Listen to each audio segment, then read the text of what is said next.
साथियों नमस्कार। जय हिंद। साथियों आज मैं आपको जो घटना सुनाने जा रहा हूँ ये घटना है दोस्ती, दुश्मनी और विश्वासघात की। ये घटना है भारत चीन युद्ध की, इंडिया चाइना वार की। तारीख याद कीजिए, 20 अक्टूबर 1962 से 21 नवंबर 1962 की लड़ाई का। भारत 15 अगस्त 1947 को आज़ाद हुआ। अब मैं आपको 1947 से 1962 तक के घटनाक्रम के बारे में उसके तह तक आपको ले जाने का प्रयास करूंगा। साथियों हमारा देश भारत 15 अगस्त 1947 को आज़ाद हुआ।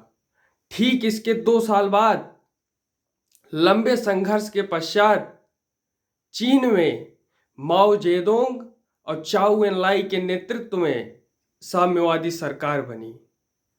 साथियों दोनों देशों का आज़ादी का इतिहास बिल्कुल अलग है। हमें आज़ादी महात्मा गांधी जी के नेतृत्व में लगभग 70% अहिंसक नेतृत्व से और लगभग 30% सशस्त्र क्रांतिकारी संघर्ष करके प्राप्त हुई, जबकि चीन में माओ जेडोंग के नेतृत्व में एक बड़ी सेना तैयार हुई। वहां पर खूनी संघर्ष हुआ और इसके बाद खूनी संघर्ष के पश्चात वहां पर आज़ादी हासिल की गई, जिसके कारण चीन के पास बहुत पहले से ही जो कि आज़ादी के संघर्ष में उन्होंने सेना बना के रखी थी, वो जो है चीन के पास एक पहले से ही बहुत बड़ी सेना तैयार थी। और क्षेत्रफल की दृष्टि से भी देखें तो चीन भारत से 3 गुना बड़ा है। यानी आज का जो भारत है वो जो है चाइना को देखें तो चाइना 3 गुना बड़ा है भारत से।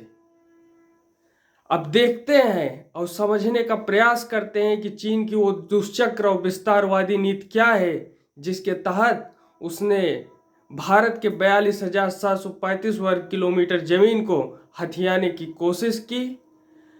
साथियों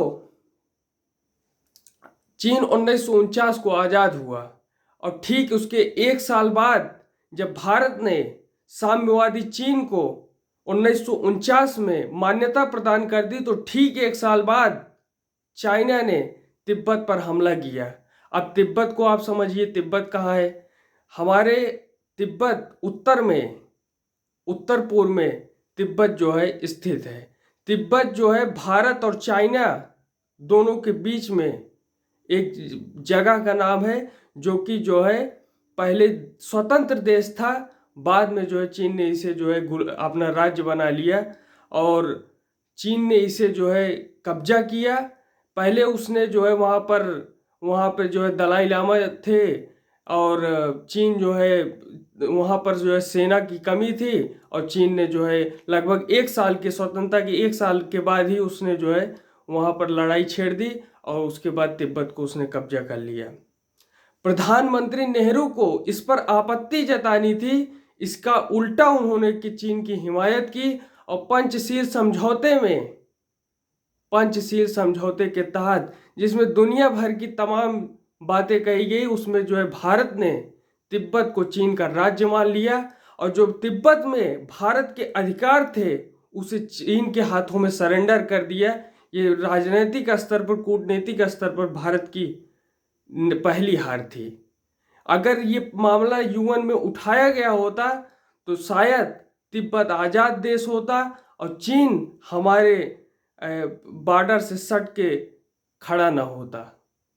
साथियों पहले जो चीन की सीमा कश्मीर के कुछ हिस्सों में लगती थी, वो तिब्बत के कब्जा होने के बाद आज के उत्तराखंड से लेकर के नॉर्थ ईस्ट तक फैल गई।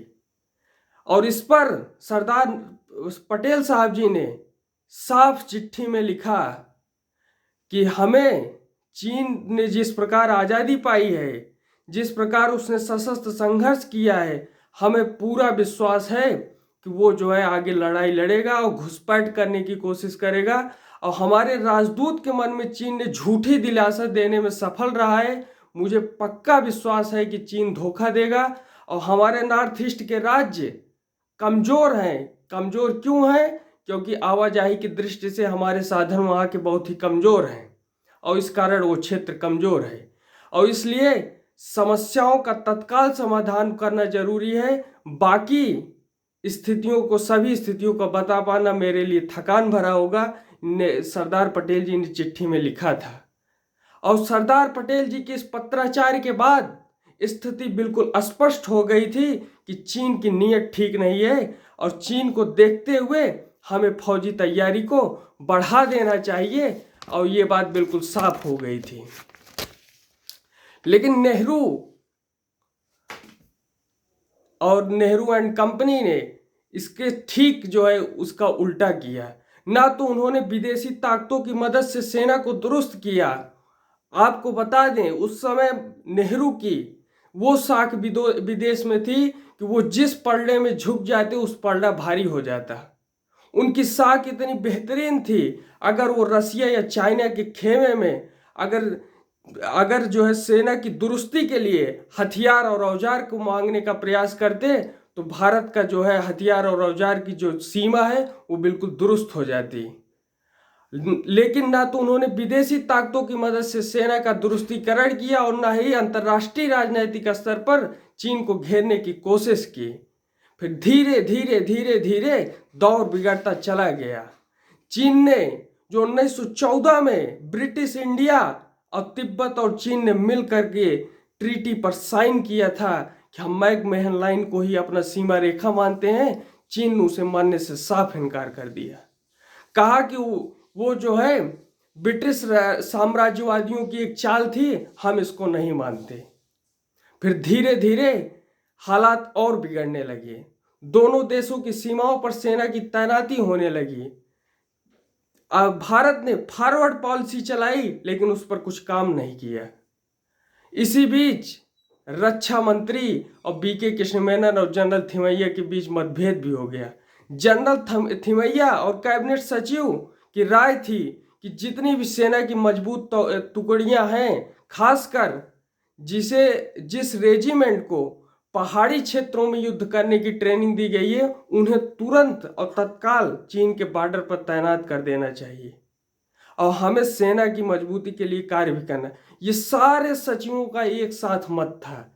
लेकिन इसके अलग बीके कृष्ण मेनन ने कहा कि असली दिक्कत तो हमें पाकिस्तान के बॉर्डर पे है और अब हमें सेना की तैयारी के बारे में कुछ खास सोचने की जरूरत नहीं है। ये दुर्भाग्य था कि ऐसा जो है देश के साथ हुआ। बीके कृष्ण मेनन के खामियों के कारण ही सेना की दुरुस्तीकरण नहीं हो पाई। उधर बीएम कौल, जिनको पहाड़ी इलाकों पर जो है कोई जानकारी ही नहीं थी, उनको 10 से अधिक सेना के जो सुप्रीम लोग थे उनसे सुपरसीड कर दिया गया, उन्हें आगे बढ़ा दिया गया। क्यों? क्योंकि वो नेहरू के खास थे। ये सब कारण थे और ये सब दिक्कतें थी जिससे हमारी सेना को मजबूती नहीं हो पाई। 15 से 16 हजार फीट की ऊंचाई जहां बर्फ पड़ती थी, वहां पर जिम शूज पहन करके, साधारण से सॉक्स पहन करके हमारे सीमा के जवान कार्य कर रहे थे। उनके पास हर चीज का अभाव था। गोलियां नहीं थी, बंदूकें नहीं थी। वो बंदूक के जो ऊपरी हिस्से होते उससे बहुत देर तक लड़ाई लड़ने के लिए तैयार खड़े थे। साथियों, ये सब सभी चल रहा था। तभी 6 दिसंबर 1960 को नेहरू ने भारत की ओर से संयुक्त राष्ट्र में चीन की सदस्यता के लिए वकालत कर दी। परिस्थितियां बिगड़ी हुई थी, इसके बावजूद भी नेहरू ने चीन की सदस्यता की वकालत कर दी। ये कह दिया कि चीन को वीटो पावर मिलना चाहिए। भारत की ओर से इसकी वकालत कर दी। भारत की सेना का भी ये मत था कि जो है हमें जो है सारी चीज की जरूरत है, हमें जो तुरंत तत्काल सुविधा मुहैया कराई जाए। लेकिन एक भी बात मानी नहीं गई और गोलियों का अभाव था, हर चीज का अभाव था। यहां तक कि राशन की भी व्यवस्था पर्याप्त रूप से नहीं की गई थी। फिर 20 अक्टूबर 1962 को भारत चीन युद्ध शुरू हुआ। न हथियार न राशन, केवल हिम्मत के बलबूते लड़ाई लड़ने का साहस भारत के जवानों ने दिखाया। साथियों, 1 महीना तक युद्ध चला जिसमें भारत की सेना को पीछे हटना पड़ा। चीन ने भारत की जमीन अक्साई चीन पर कब्जा कर लिया। चीन ने 42,735 वर्ग किलोमीटर जमीन कब्जा कर लिया। अगर आकलन करें तो आज की जो राजधानी दिल्ली है, इसी तरह 28 शहर, दिल्ली जैसे 28 शहर बसाए जा सकते थे और पर्यटन की दृष्टि से भारत के राजकोष में करोड़ों की कमाई हो सकती थी उस जमीन पर, जिसे नेहरू ने ये कहा कि अरे वो तो बंजर जमीन है, वहां तो घास का तिनका नहीं उगता, उसके लिए हम क्या लड़ाई लड़ें। तो पंडित महावीर त्यागी ने कहा, टोपी निकाल कर कहा कि मेरे सिर पर भी तो बाल नहीं है, क्या इसका मतलब ये है कि मैं अपने सिर को कलम करवा दूं। साथियों, इस तरीके से भारतीय सेना ने अपार संघर्ष करते हुए लड़ाई लड़ी और भारतीय सेना के 1383 सैनिक शहीद हुए, भारतीय सेना के 1047 जवान घायल हुए और 4000 से ज्यादा सैनिकों को युद्धबंदी बनकर के यातना झेलनी पड़ी। मैं 1962 के युद्ध में शहीद हुए वीर सैनिकों की शहादत को श्रद्धापूर्वक प्रणाम करता हूं। उनका बलिदान देश कभी नहीं भुलाएगा और आपकी शहादत को याद करके भारत खुद को सशक्त और मजबूत बनाएगा।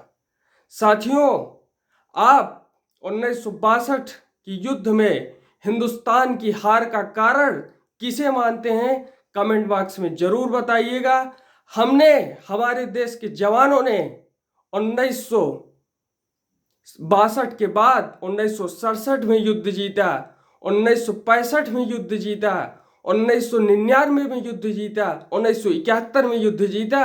भारतीय जवानों का लंबा इतिहास है, जिसने लगातार अपने शक्ति और शौर्य का प्रदर्शन किया है। हमने सर्जिकल स्ट्राइक के माध्यम से अपने जवानों का परिचय देखा हुआ है। साथियों, हम इन सभी जवानों को प्रणाम करते हैं। इसी के साथ आप सभी को प्रेम पूर्वक धन्यवाद। जय हिंद।